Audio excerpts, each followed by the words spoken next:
Yes, hello, here is your teacher Chucho, and today we are going to learn past tense in Kiswahili. It means wakati uliopita. Past tense, wakati uliopita. Let's go to see it. Past tense, wakati uliopita. And our subject prefix is this: ni, u, a, tu, em, and wa. This is a subject prefix. This is from mimi, ni from mimi, u from wewe, it means you, a from yeye, it means she or he, tu from sisi, it means we, and m from you guys, it means nyinyi, wa from they, it means wao. Here I, this one I,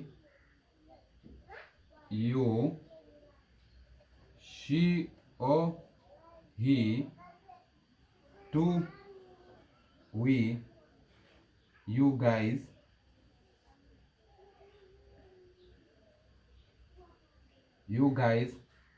they. And our tense marker is li. This is for the past. This is the tense marker, li.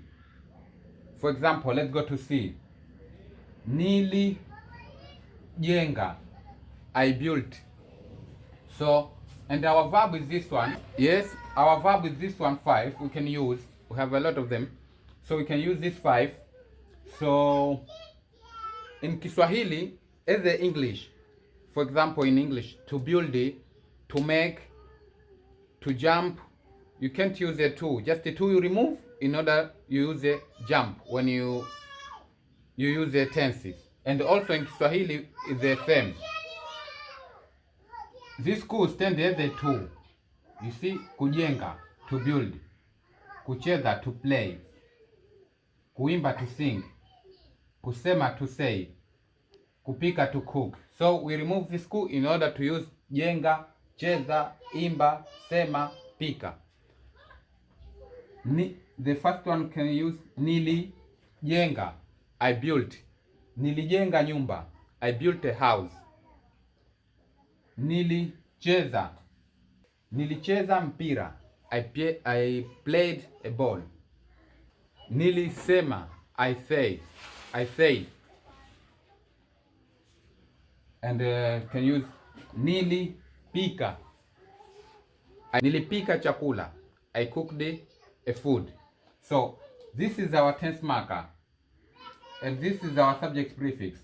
For example, when you use you, we'll take u. Uli pika chakula, you cooked the food. Ali pika chakula, she or he cooked the food. Tuli pika chakula, we cook the food. Mli pika chakula, you guys cook the food. Wali pika chakula, they cook the food. So this is our tense marker for the past. It means li. And our subject prefix, as you know, in the form of the Swahili, you have to use the subject prefix when you use the tenses. For example, you need to use another one. Tuli imba, we sang. Tuli imba nyimbo, we sang a song.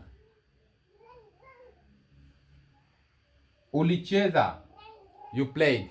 Ulicheza mpira, you played a ball. So this is our past tense. So you have to get many of the verb in order to get to use this past tense.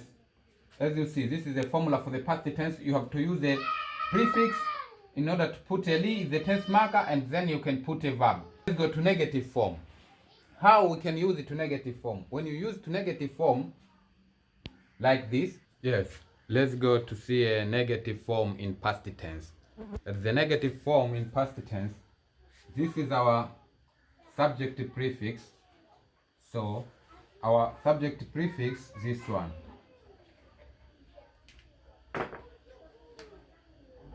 This one is our subject prefix.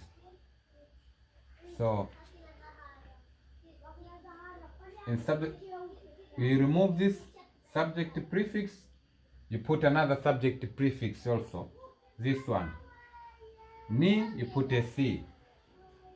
And li also we remove. For example, nilicheza mpira.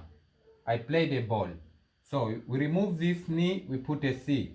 And also we remove this li, we put a ku. So siku cheza mpira. I didn't play a ball. So like a kusoma to read. Siku soma. I didn't read. Sikusoma kitabu. I didn't read a book. Hakusoma kitabu. He or she didn't read a book. Hukusoma kitabu. You didn't read a book. Hatukusoma kitabu. We didn't read a book. Hamkusoma kitabu. You guys didn't read a book. Hawakusoma kitabu. They didn't read a book. So like this. So and hawakupika chakula. They didn't cook a food. Hawakuendesha gari. They didn't drive a car. So just in the negative form like this one. About the question, when you use a question, you put a J in the infinitive form. J. For example, you use the infinitive form and you will put a J. For example, J. That is a question. J. Alipika.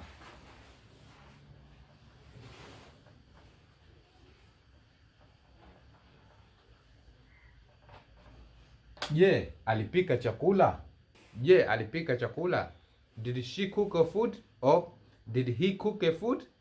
Something like that. Just in the question you put a J in the infinitive form. Je,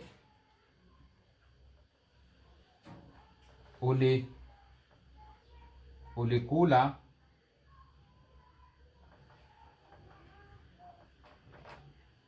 Je, ulikula ndizi? Je, ulikula ndizi? Did you eat a banana? Something like that. In the question, just you put a J. Yes, here is your teacher Chucho, and today we finish lesson about the past tense, how to use the past tense in Kiswahili. So let's go to see another lesson, how to use it in past tense in Kiswahili. Hakuna matata. See you.